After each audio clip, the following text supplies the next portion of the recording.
Buonasera a tutti amici e bentornati di nuovo nel nostro canale di mobilità elettrica sostenibile. In questo video vogliamo parlare davvero di quella che è l'ammiraglia del gruppo PSA, anzi soprattutto per quanto riguarda la Peugeot E 2008. Davvero un SUV di, possiamo anche dire quasi di grandi dimensioni, nonostante sia un B-SUV, perché è lungo 4.300 mm, largo 1.770 mm, alto 1.530 mm, con un bagagliaio per quanto riguarda davvero la mobilità elettrica sostenibile del gruppo PSA, il più grande di tutte le vetture che andremo anche a provare poi nel seguito. 434 litri di bagagliaio e dopo naturalmente vi farò vedere anche un pochino nello specifico, anche perché ha un doppio fondo che è geniale per quanto riguarda davvero il mettere a posto quelle sono le cavi di ricarica, perché praticamente è come far sparire un po' la polvere sotto il tappeto, quindi è una generata pazzesca. Ho voluto scegliere un pochino questa location che poi San Miniato, il comune in cui risiede il sottoscritto, perché non è diciamo solo un luogo turistico, un luogo ad alta vocazione anche di tartufo, ma credo che sia veramente un luogo meraviglioso anche per registrare con una vettura del genere, un mezzo veramente interessante. Ora vi farò vedere anche gli interni, quanto posto rimane al posteriore con una persona alta 1,93 m come il sottoscritto, e vi farò vedere naturalmente il bagagliaio. Lo schermo 3D ragazzi è tanta roba, l'effetto wow con l'iCockpit è assicurato, veramente mi piace tanto, anche tutte le varie diciamo configurazioni possiamo scegliere, ma naturalmente lo vediamo insieme a breve. Davvero un mezzo che mi è piaciuto molto anche alla mia signora, e poi cosa che a me fa impazzire, ma è una cosa personale naturalmente, qui abbiamo come optional quello che è il tettuccio apribile che costa 650 euro, ma io personalmente, ma il gusto naturalmente estremamente personale, vi consiglio sempre di avere, perché no, è una cosa troppo canza ragazzi, non si può fare a meno di un accessorio del genere. Andiamo a scoprirla insieme e a vederla insieme questa Peugeot E 2008.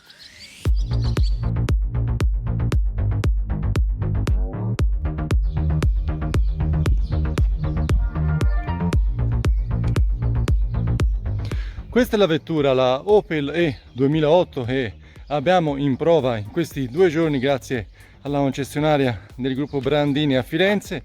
È veramente un mezzo estremamente interessante, come dicevamo. Ora andiamo a vedere davvero quelli che sono gli interni e gli esterni, ma intanto andiamo a guardarla davvero sugli esterni con 2600 mm di passo, anche davvero spaziosità al suo interno, oltre come dicevamo avere il bagagliaio più grande di tutte quelle che sono le vetture elettriche del gruppo PSA.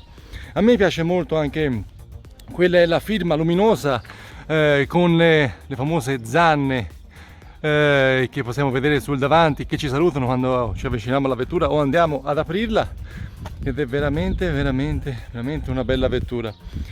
La medesima firma luminosa la possiamo vedere anche un po' al posteriore per quanto riguarda davvero la linea che Peugeot ha voluto continuare con la propria vettura. Andiamo a vederla agli interni. Davvero sugli interni è altrettanto interessante la vettura, perché porta avanti un concetto di 3D che è estremamente intelligente ed interessante. Questa diciamo è la schermata, scusatemi un po' non parlato dal volante, che vedete ora l'ho messo in questa maniera perché voglio farvi vedere dopo la levetta del cruise che è qua.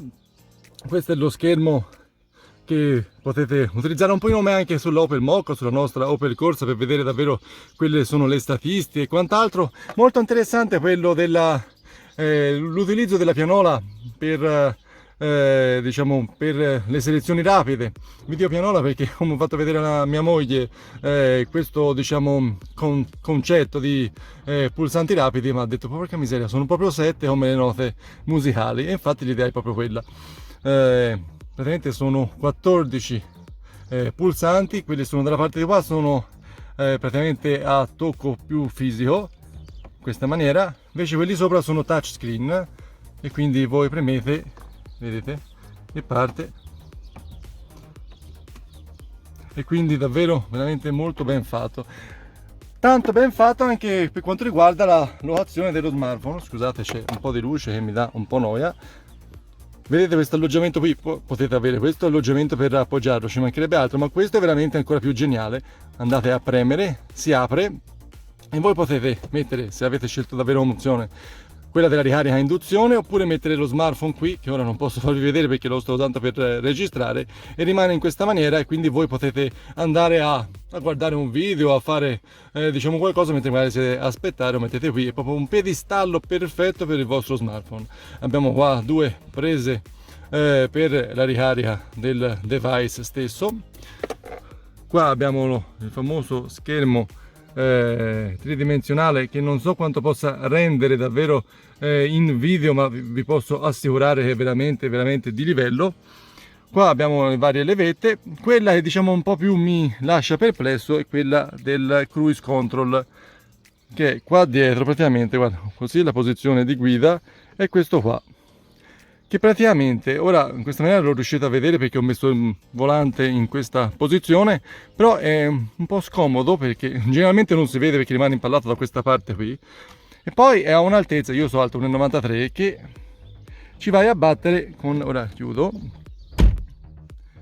sei vicinissimo a batterci con il ginocchio, e magari io mi immagino, magari una frenata improvvisa, qualcosa succede, magari vi viene di smuovere la gamba in questa maniera perché magari so della tensione, non so bene come specificarlo, magari andate a batterci, io avrei paura di romperlo, però per il resto veramente ben fatto. Andiamo a vedere al posteriore, vedere davvero al posteriore un po' come rimaniamo. Io credo veramente che il posto sia più che bastante. Abbiamo messo, come dicevamo, la posizione di guida per il sottoscritto alto 1,93 m. Andiamo a vedere al posteriore come stiamo messi. Allora, per quanto riguarda l'altezza, tiro su il poggiatesta, devo dire che si sta veramente molto bene. Tocchiamo leggermente con i capelli, ma sembra leggermente più alta rispetto a quella che era la Opel Mokka. E per quanto riguarda, metto la telecamera sul davanti, quindi guardate un po' la posizione delle ginocchia del sottoscritto, ricordo 1,93 m sul davanti, 1,93 m sul retro. Addirittura non abbiamo neanche da avere dei compromessi perché non tocchiamo con le ginocchia per un dito, quindi praticamente noi possiamo prendere tutte le posizioni che vogliamo, non tocchiamo, e quindi veramente importante. Qua sul retro inoltre troviamo non bocchette dell'aria ma due prese USB per quanto riguarda la ricarica dei propri device, oltre naturalmente a delle retine per portare gli oggetti del caso. Quello è il bagagliaio del mezzo, un'apertura classica qua sotto al leone. E questo è il bagagliaio da 434 litri. Ora io il cavo di ricarica l'ho messo in questa posizione per comodità, una volta entrato in vettura l'ho appoggiati lì. Però come vi dicevo vi è il doppio fondo che è favoloso per andare a nascondere, a occludere agli occhi altrui quelle sono le cavi, e senza magari non avete la borsetta o vi fa diciamo fatica a rimetterla all'interno, voi che fate? Alzate quello che è il vano sotto, andate a mettere quelli sono i cavi di ricarica, chiudete e nessuno si accorgerà della loro presenza, e quindi è fantastico perché è veramente molto comodo, soprattutto a chi ricarica spesso e volentieri da colonnine pubbliche. Avere diciamo un vano per andare a inserire quelle sono cavi di ricarica proprio sciolti senza stare a metterli tutte le volte come faccio io all'interno della propria borsa è veramente favoloso. Vi faccio vedere il sistema di ricarica, che è semplicissimo perché voi andate a premere qua sopra al pneumatico posteriore lato guida, si apre, quello è il vano di ricarica. Come vedete, come abbiamo anche visto per quanto riguarda la Opel Mokka, ma anche la nostra Opel Corsa naturalmente, questa è la ricarica in AC in corrente alternata. In DC andiamo a ricaricare con tutto questo sistema qua. Ricordo 100 kW per quanto riguarda la DC, 7,4 o 11 kW in trifase per quanto riguarda la AC. Come potete vedere, vi dico, vi accorgete di niente? Vedete nulla in questo caso? Nell'eventualità guardate anche quello che è il video sull'Opel Mokka e ve ne accorgereste subito, ma ora ve lo dico. Questo è un monofase da 7,4 kW. Se ci ne accorge perché non ci sono i pin qua sotto, naturalmente la presa è la medesima ma non ci sono i pin per la ricarica, quindi in questo caso abbiamo un monofase. Questa è per la ricarica ritardata, che diciamo la impostiamo o via applicazione o via diciamo display. Io lo faccio per ricariare alle 11:05 per rimanere in fascia 3, impostate l'orario, poi andate a inserire il cavo, premete questo pulsantino, diventerà blu questa corona qua e voi avete modo di reariare all'orario che più vi pare congeniale per risparmiare il più possibile, perché è una vettura che ha un certo costo, poi dopo naturalmente andremo a parlarne per meglio, e quindi poter risparmiare il più possibile io lo consiglio altamente. Per il resto questa è la vettura, veramente molto bella, è piaciuta anche alla moglie del sottoscritto, ma ha detto addirittura è più signorile della Opel Mokka, e quindi diciamo alla signora è piaciuta forse anche di più. E ora andiamo a provarla insieme. Quella è la Peugeot E 2008.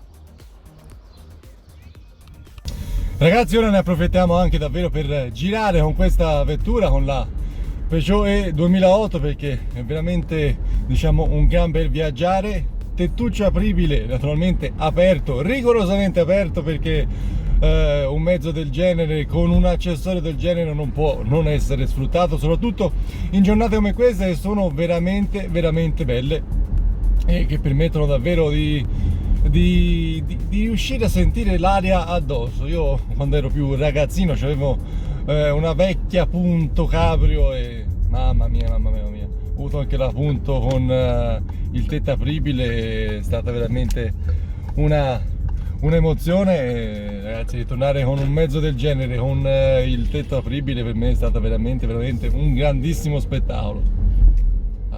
Poi in elettrico si viaggia da urlo bellissimo.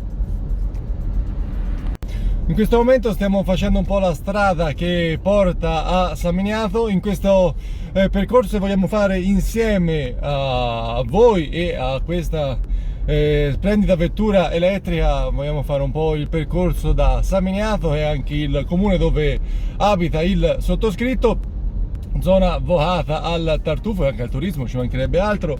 Con una bella salita per arrivare a quello che è il centro storico, per andare poi a Certaldo che è, diciamo, la culla di Boccaccio, davvero un po' della cultura italiana, si potrebbe dire, con una parte bassa, una parte alta anche ricca di storia. Naturalmente non è che possiamo entrarci in vettura, però diciamo ne approfitto con voi per fare questa girata veramente molto volentieri.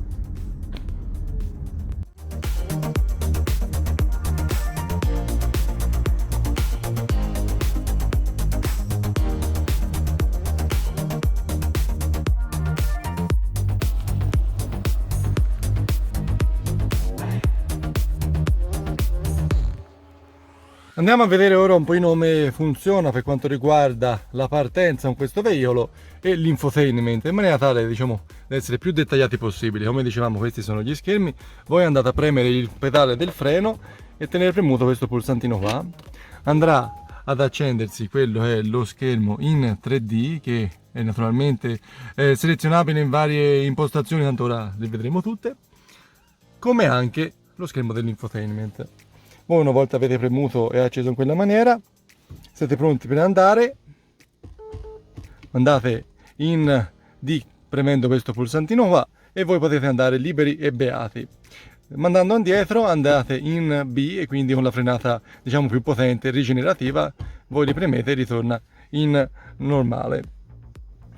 Per quanto riguarda questo selettore qui, funziona un po' in nome l'Opel Mokka, però in senso rovesciato, cioè voi siete in normale quando partite, premete su, vi faccio vedere di qua, sul display, premete su e lui va in eco, e quindi andate a risparmiare per quanto riguarda il sistema di trazione, andando leggermente più tranquilli per quanto riguarda l'accelerazione. Se voi premete in basso e torna su normale, ancora una volta in basso e andate in sport, e quindi avete davvero tutta l'accelerazione possibile di questo mezzo, che ricordo ha uno 0-100 di 8,5 secondi, quindi veramente di livello.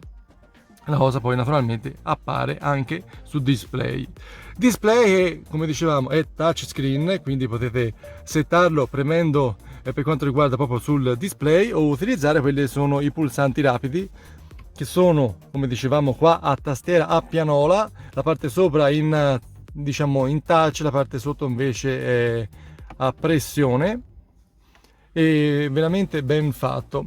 Come si va a cambiare quello è davvero la grafica dello schermo infotainment 3D davanti al guidatore? Semplicemente andando a girare questa rotella qua che troviamo in questo punto qua. Vedete, voi andate a girarlo e vedete tutte le varie impostazioni che diciamo il sistema vi mette in possibilità. È veramente ben fatto perché ha diciamo l'effetto wow che è assicurato, veramente fatto bene, e ci sono davvero tante impostazioni. A me, come dicevo anche sull'OpenMOCA, io preferisco la versione con il navigatore oppure magari quella in cui vediamo i consumi che abbiamo avuto, quindi magari in questo caso potremmo andare su personale 1 e vedere un pochino quelli sono i consumi. 13,7 kWh su 100 km. In questi 1800 km naturalmente non sono solo i miei, ma insomma queste sono le varie impostazioni che possiamo avere e mi piace tanto. Vi voglio far vedere anche qui come funziona il discorso della retrocamera a 360 gradi. Voi premete e andate in R. Qui avete quella è la grafica per quanto riguarda la retrocamera. Voi andate in retromarcia e la vettura andrà a ricostruire il percorso che avete fatto e ricreando quella è un'immagine a 360 gradi, ma non è un'immagine a 360 gradi standard, ecco, è una ricostruzione che la vettura diciamo effettua in automatico tramite quella è la retrocamera posteriore. Come è successo anche sulla Mocha o come anche sulla nostra vettura, abbiamo poi le varie impostazioni, possiamo scegliere per avere una visione differente nel caso magari ci possa venire incontro un'altra impostazione tipo zoom 180 gradi e standard è quella avete visto poc'anzi. Questo è davvero quello che possiamo vedere e sapere di questa vettura, che è veramente, come diciamo, performante. Ha diciamo tutti i pulsanti fisici qua messi a pianola e mi piacciono particolarmente, altri pulsanti tipo diciamo l'assistente vocale, l'audio e quant'altro che sono selezionabili attraverso quello che è il volante, che è il famoso piccolo volante che si trova sulle Peugeot, e non mi dispiace perché è estremamente diretto, anche se io diciamo per lavoro, siccome sono anche tanto sul muletto, sono abituato anche a girare in questa maniera. Con questo volante è un po' più complicato rispetto magari alla nostra percorsa, però davvero questi sono estremamente gusti personali, ecco.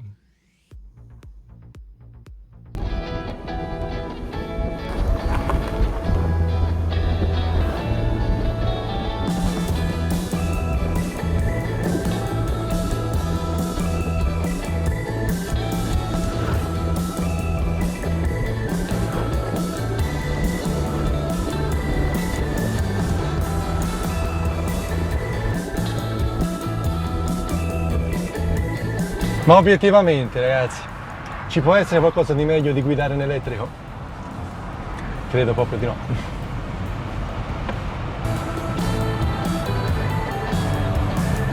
Eccoci arrivati qua a Certaldo. Da sopra potete vedere quello che è Certaldo Alto, la casa, diciamo, la casa natale del Messer Boccaccio, uno dei diciamo personaggi più importanti della letteratura italiana, uno dei fautori davvero della lingua italiana. Siamo arrivati qua insieme, quella è la nostra E 2008 e andremo a vedere ora quelli che sono gli ultimi dati che ci mancano da vedere insieme, quindi il navigatore con alcune cose interessanti che abbiamo visto qua all'interno della vettura. Andiamo a vedere cosa vi è qui sotto per vedere gli ultimi dati che mancano della vettura, quindi il powertrain, il motore, e andremo a vedere quanto fa da 0 a 100, e poi qua sotto per quanto riguarda la batteria per dirvi un pochino quant'è l'autonomia dichiarata di questa macchina, vedere un po' quant'è il tempo di ricarica, perché questa vettura non è semplicemente solamente cittadina, ma anzi è veramente utile anche per i viaggi importanti grazie alla DC da 100 kW che permettono una ricarica rapida, e la macchina davvero con 50 kWh è davvero un bicio. Ora andiamo a vedere quelli che sono gli ultimi dati all'interno della vettura e andiamo ora a vedere insieme quello che è il motore, l'unità propulsiva della vettura. Andiamo ad aprire insieme il vano. Questo è diciamo il vano che ci si presenta davanti a noi. Qua sotto abbiamo un motore da 100 kW, 136 cavalli, capace di dare 260 Nm di coppia e uno 0-100 da 8,5 secondi. E qui abbiamo davvero tutto quello è il sistema propulsivo. Questa, come dicevamo, è la vettura, 50 kWh lorde di batteria messe qua sotto per quanto riguarda il pianale, che come dicevamo poi è veramente spazioso, con oltre 2600 mm di passo, capace di erogare 320 km d'autonomia in ciclo WLTP, quindi paragonabile a quella è la Opel Mokka e un po' inferiore per quanto riguarda la nostra Opel Corsa. Come dicevamo, il sistema di aria, come abbiamo visto poc'anzi, in questo caso abbiamo un monofase da 7,4 kW capace di riareare uno 0-100 in 7 ore e 15 minuti. Se qualora qua invece del monofase avessimo avuto un trifase da 11, la ricarica in 0-100 sarebbe stata in 5 ore e 10 e 15 minuti più o meno. Invece per quanto riguarda un 10-80% una ricarica in DC, quindi come dicevamo con tutto questo sistema qua, un 10-80% sarebbe stato in 27 minuti. Se invece avessimo attaccato la DC da 50 kW, e generalmente troviamo quelle per quanto riguarda Enel, il 10-80% sarebbe stato in 47 minuti. Ora andiamo a vedere davvero il sistema di navigazione, perché è veramente interessante e vi do alcune chicchine in merito, perché non è capace di fare, come dicevamo, di realizzare una pianificazione di viaggio, però è interessante perché riesce comunque sia a darvi un po' di aiuto, se vogliamo dire, con un pulsantino che dovrei riguardare poi se lo abbiamo sulla nostra Opel Corsa, ma ammetto che non mi pareva. Quindi questo è, ricordo, quello che si vede per quanto riguarda la cockpit in 3D. Cancelliamo quello che è il percorso che avevamo già impostato, mettiamo come abbiamo fatto con la Mokka ricerca Milano, come abbiamo fatto anche sulla Opel Mokka, per trovare quello è un viaggio, un percorso che è a distanza rispetto a un qualcosa di qui vicino. Perché vi voglio far vedere una cosa: voi impostate quello è il sistema, lui va a ricalcolare, lo vedete anche qua dalla cockpit in 3D che va a ricalcolare, vedete qua questo che sta a indicare che vi è un ricalcolo in corso.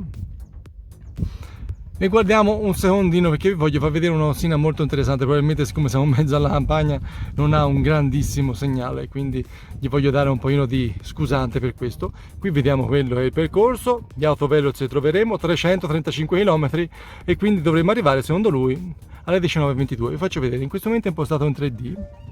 Se noi lo mettiamo qua in 2D con il simbolino vedete della ricarica, vi fa vedere il percorso.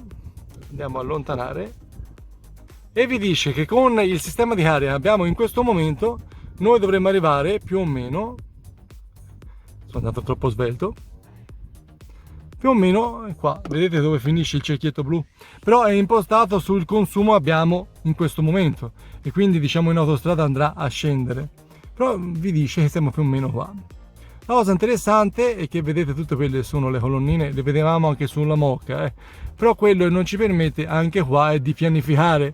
Voi dovreste andare un po', vi dovete preparare prima di partire e poi eventualmente cercate quelle sono le colonnine sul posto. Quelle non vi permette innanzitutto pianificare, quindi dirvi: guarda, io mi fermerei qui per 20 minuti, per mezz'ora, e per poi arrivare a Milano tranquilli e beati, magari con il 10%, una cosa magari funziona da altre parti. Qui non lo fa, però vedete quelle sono le colonnine e vi fa vedere quelle ci sono in questo posto. Io ora ne ho premuto una a caso, Casalecchio sul Reno, vi dice che vi è una tipo 2, non vi è una DC, giusto appunto.